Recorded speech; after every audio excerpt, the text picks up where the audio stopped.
People's Platform. A very good evening and welcome to the People's Platform. I'm Niresh Eliyatambi. The topic of dangerous drugs is very much in the news these days, with a massive nationwide crackdown in progress over the last 2 weeks. And who better to talk about dangerous drugs than our guest tonight, Mr. Shakya Nanayakkara, Chairman of the National Dangerous Drugs Control Board. Welcome, Shakya. Thank you very much indeed for inviting me for this very important discussion. You're most welcome. And could you start off by briefing us on what's going on with this nationwide crackdown, which has netted approximately 25,000 people so far in the past 2.5 weeks?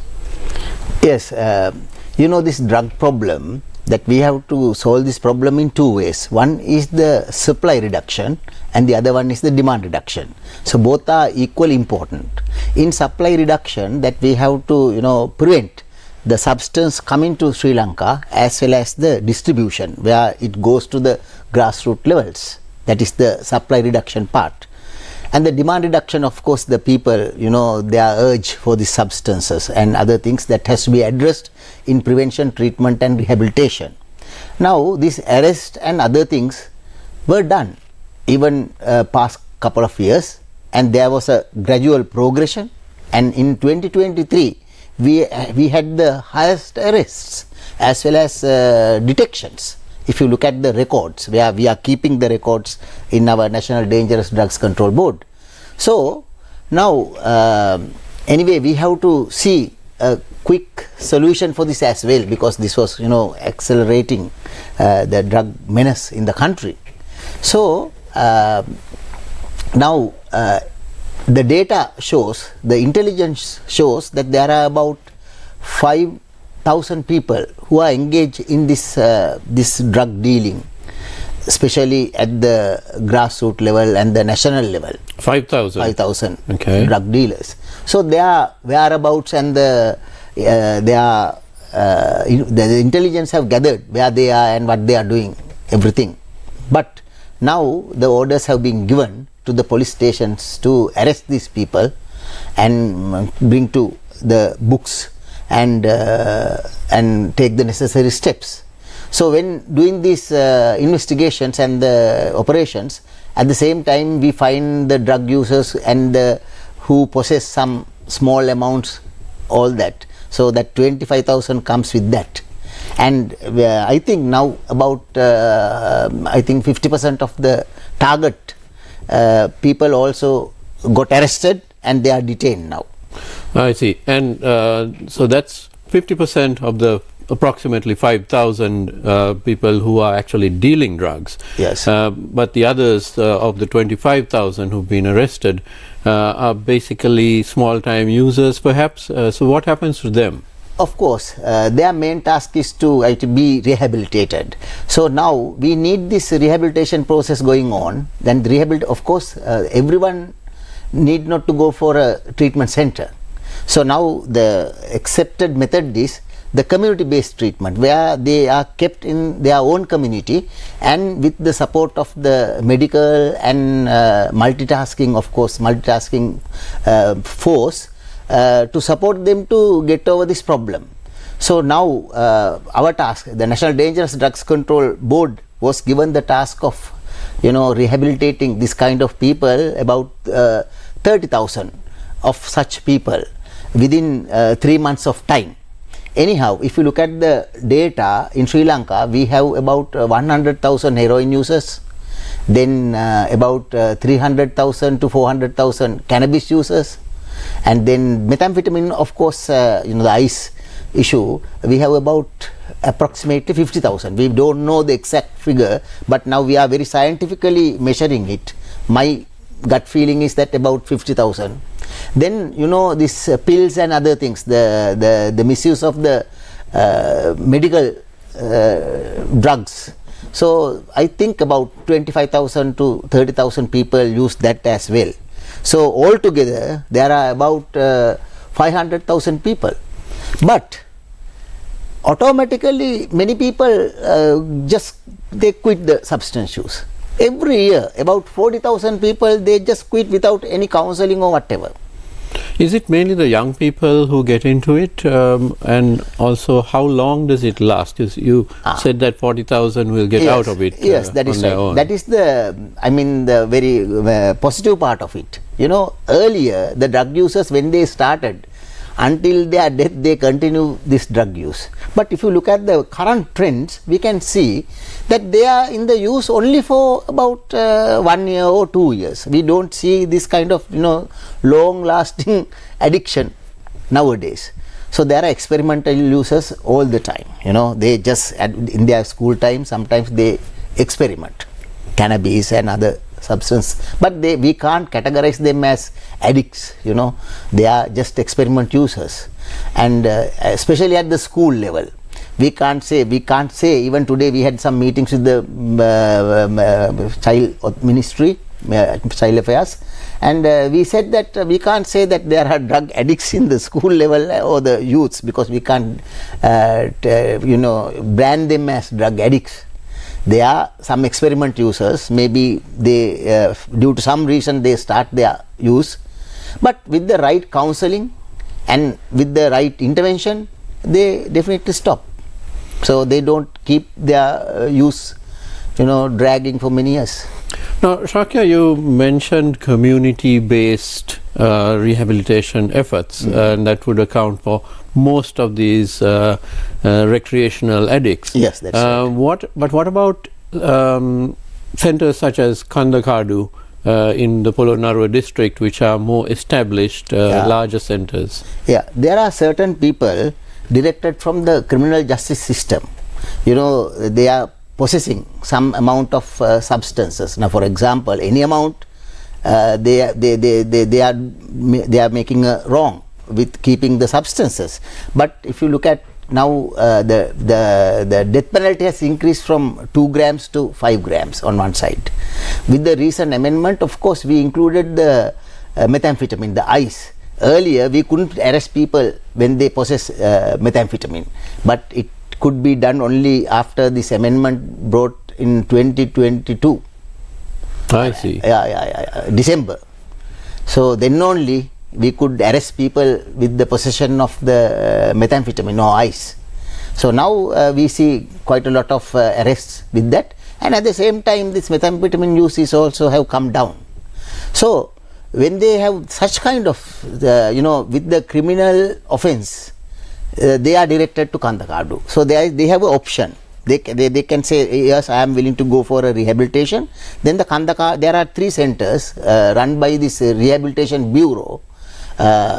Actually, the counseling part is done by the civilian people, but the security part is done by the army and relevant authorities. So they are giving treatment. One problem is there. The drug peddlers and drug users are together there. So when we initiate sometimes the prevention, the treatment program, the drug pushers are also there. They try to interfere with that process. So that is one problem. So we are trying to divide them, the drug peddlers to one and the innocent drug users to the another center. So that kind of categorization is done recently. So you mentioned one center at Kandakadu in Polonnaruwa and 2 others? Yes, there is another one called Senapura, just adjoining Kandakadu. So that is another separately run center. The other one is at Vavunya. So those are the centers run by this rehabilitation bureau. And then National Dangerous Drugs Control Board has 4 centers. That is mostly for the voluntary admissions, not for the criminal justice system. So the voluntary admissions. That at the same time we have about 30-40 private centers right around the island, and it is the duty of the National Dangerous Drugs Control Board to ensure the right treatment is given even in those treatment centers. So we are monitoring actually the treatment. So on the side of the treatment of users and addicts, there's clearly a lot of activity going on. But one area in the enforcement side which comes under a lot of criticism by the public, and we know this because we feel a lot of these questions, is what's happening to the kingpins. Why aren't they being arrested? I know that enforcement is not under your purview, but perhaps you could enlighten us a little bit on this. Yes, as we see now, most of the kingpins are in that 5,000 list, so they will be arrested. But at the same time, many are operated from the countries like Dubai, India. So there are certain restrictions in arresting them. For example, with the international law, when we ask Dubai government to send them, at the same time we have some people we should send to Dubai because they have done some crimes there, but we are not sending them also. So that kind of some difficulties are there bringing them to Sri Lanka. So it's a matter of foreign relations more than enforcement. Definitely. So that part is there. So anyway, I think now the police is doing this in the right way. So probably we can see some good results with this process. Now, where are the points of origin of these drugs? We've heard about Afghanistan, Myanmar, those are two of the common areas, and from Afghanistan it appears to be coming through Pakistan, right. Sometimes in containers, sometimes in fishing boats, the multi-day trawlers. Could you enlighten us a bit on this? Definitely. If you look at how the drugs are coming to the country, mostly from the sea, but now the Navy is at a very high alert, and we should thank the Navy Commander also because he has taken a lot of good measures to control the things coming through the sea. So that is the main area, how it comes to the country, because it is so vast area. The surveillance is not a easy task. They use the fisherman's boat, and they use sometimes only 1 year, only one time that they are using a boat. So they are also pressured in the deep sea. Hey, you have to take this to the country. Sometimes they are forced. And next day they are not asked to the same request, they don't make it, right? So likewise they keep on turning. I mean they give turns to these people and they bring it here. But now lot of surveillance is going on, and the fisheries harbors are also checked very much. That is one way of coming. Then through the airports. So recently we see there is a reduction in coming through the airports. Anyway, the customs are there, so they are looking at this, and they are that is their duty to prevent coming from the airport. And the biggest issue now we see is coming from this postal and the courier services. There are many the people who are living in abroad, sending medicine, food and other things to the country. So many parcels are coming. So it is a very difficult task to check parcel by parcel. It is very difficult. So mainly through information, sometimes and there are some clever officers, when they look at the list, they can just, with their experience, they can just see if it is coming from Brazil, or likewise they pick and they detain those parcels, and then the owners has to come and pick, and through that they are arresting the culprits. So likewise by sea, by air, and then the postal. So those are the ways, and the modus operandi. They use various techniques to hide the substances. That is also a very complicated thing. What they used yesterday is not the thing that they use today. So that is also changing. Anyhow, there is a network to share this information, how they bring and everything. So some countries, so regularly these things are updated. So people in the area, in the field, that can go through this information and see how they change the modus operandi as well. Let's now go for a short commercial break. Please don't go away. We'll be right back.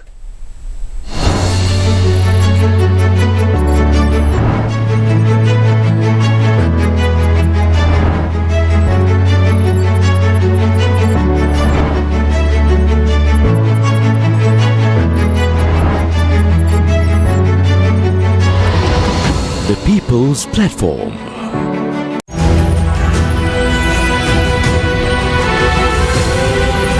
TV1. TV for life.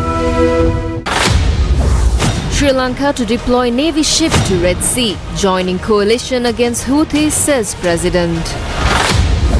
Sri Lanka's online safety bill to Parliament on 23rd January, says Minister Tiran Alas. Dissolve or prorogue, Parliament's fate hangs in the balance.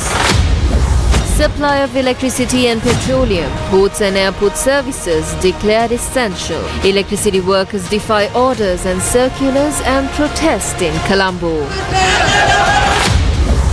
MTV channel obtains official broadcast rights for the upcoming Sri Lanka vs Zimbabwe. Matches will be aired on TV1.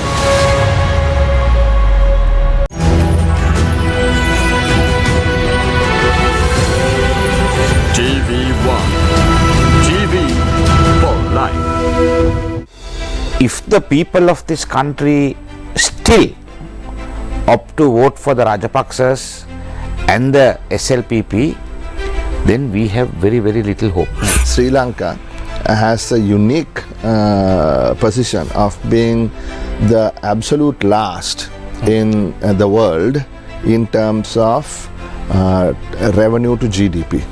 You need to get rid of corruption, then only we can think about at least some rationale in the development of a country. As a party, we are planning to organize a lot of protest campaign and some meetings and demonstrations, all kind of things from January. When the purchasing power, what we call the aggregate demand, goes down, it will have a negative impact in the economy as well. Face to Face, Newsfirst political talk show, Monday to Friday at 8 p.m. on TV1. TV1, Sri Lanka's premier infotainment channel.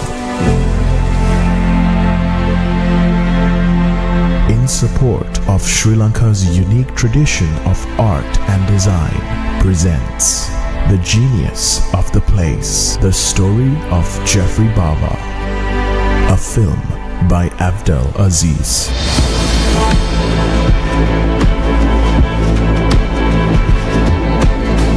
Exclusively aired in Sri Lanka on TV1, January 7th, 2024 at 7:30 p.m. So these are the three industries that, very interestingly, the industries that brings in dollars to this country, right? The tea, the garment and the migrant workers. There was a time when the plantation child was seen as a child who was groomed to be a domestic worker. But then things have really changed. When one domestic worker migrates, I think an employer pays to almost 800,000 to 1 million rupees for one domestic worker. Not only participation, becoming politician, but also exercising your voting rights as a citizen of the country. Creating public awareness is one of the important things that could happen. And then the workers need to be organized, and then facilities given for them to sort of organize themselves and demand for their rights. Face the Nation, Wednesday nights at 9:30 on TV1.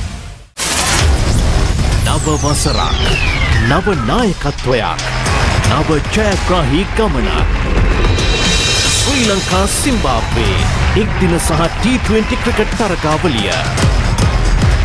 January 6 වෙනිදා සිට 18 වෙනිදා දක්වා පිටිය වටකොට නැගෙන ජයගොස සජීවීව විඳින්න. TV1 නාලිකාව සමග රැඳෙන්න.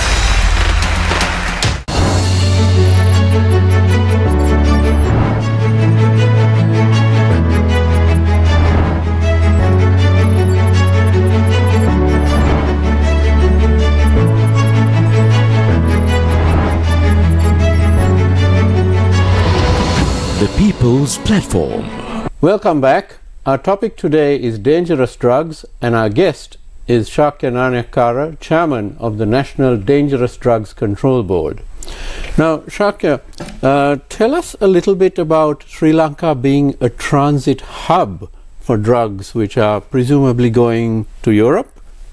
Yes, Niresh, this is the biggest problem now we are facing. The international organizations as well as the countries, they have made this point very clearly, because if you look at the arrest and the various other things, there is a discrepancy in the actual use and what is coming to Sri Lanka.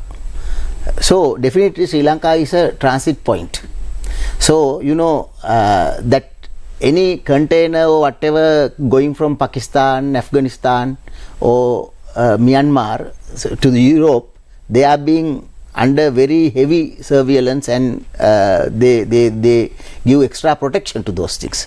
But our tea containers and our containers, they are not checking like that. So people use Sri Lanka as a transit point to send the substances to other countries. Now even United States as well as UK has alarmed us on this issue, because in our containers sometimes they find these substances there, so they ask us to be very vigilant. So anyway, Sri Lanka is a transit point for these things. So now I think the police as well as Navy, now they are working with the international support as well, because the other countries are also supporting us to prevent this part. So what is all coming to Sri Lanka is not in the streets. They are being sent back to the other countries. So that okay, is and which countries in Europe are we talking about? Is it only Europe, or is it also North America? I think, according to my knowledge, already the countries like UK, USA and France made their, they alarmed us on these issues. Right, okay, but not so much to the Far East perhaps? Not yet we have seen. Right, so let's get back to why people use drugs and the extent of the problem, and I'd particularly, I'm interested to know which strata of society is more susceptible to this. Is it the lower strata, where you find people who are unemployed and so on, or is it across this whole spectrum? I think it is all across the spectrum, in the sense that these substances, they are just neutral, or once they take that substance they feel nothing but the uncomfortable, and they really suffer. But due to some social learnings, they perceive that it is pleasurable and other things. So the reason you ask Niresh, that why people use substances, that they say various reasons for this. Sometimes they say for pleasure, and just as you also mentioned, for the relaxation or recreation purposes, and to forget problems, and sometimes to ease tiredness or weariness. So they make reasons for this use. But what is the truth is, people use substance to forget problems, but ultimately their problems are aggravated and new problems arises, and they use substance to relax, maybe heroin, maybe cannabis, maybe alcohol even. So they use those substances for relaxation, but ultimately they become tense. Once they use the substance, the body has to work more to get rid of this substance. So ultimately they don't get a good sleep, and their tiredness increases with that.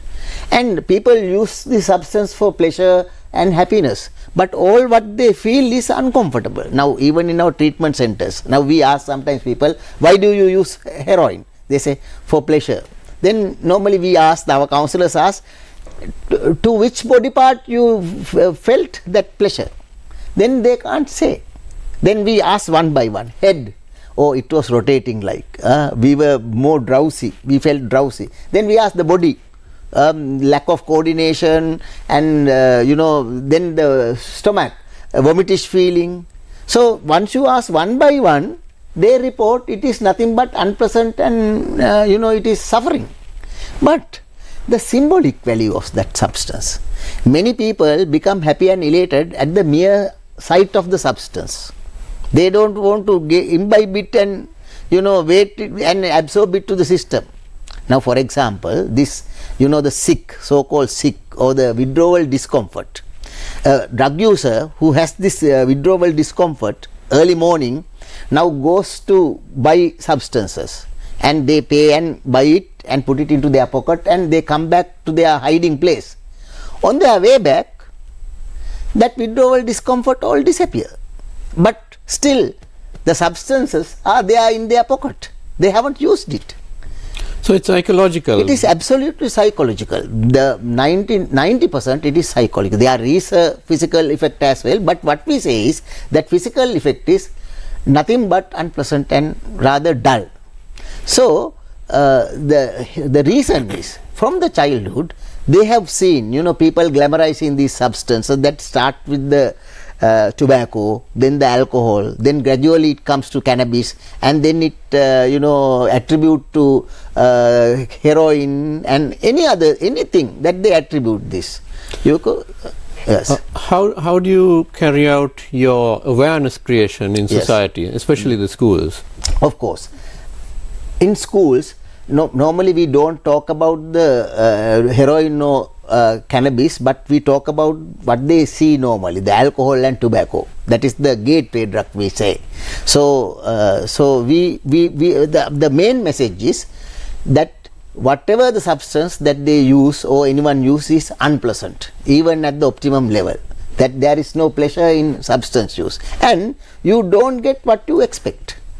You expect to forget problems, but your problems are aggravated, and then the harm that cause for the person, for their brain, for their heart and the other body parts. So likewise that if I say that that they have some positive outcome expectancy, that is called expectations. From childhood they are these expectations are made. These are called the positive outcome expectations. So we challenge these positive outcome expectancies, then neutralize that. Then the drug become a dull chemical after some time. So even it is offered free of charge, they may not use it because they know once they use it, it is unpleasant. So that kind of awareness that we are creating in schools.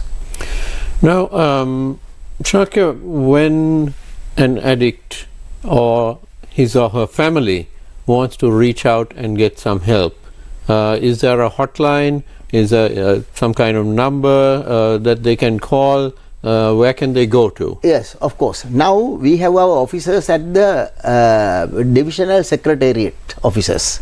In Sri Lanka we have about 300 odd divisional secretariats. Now we have one officer there.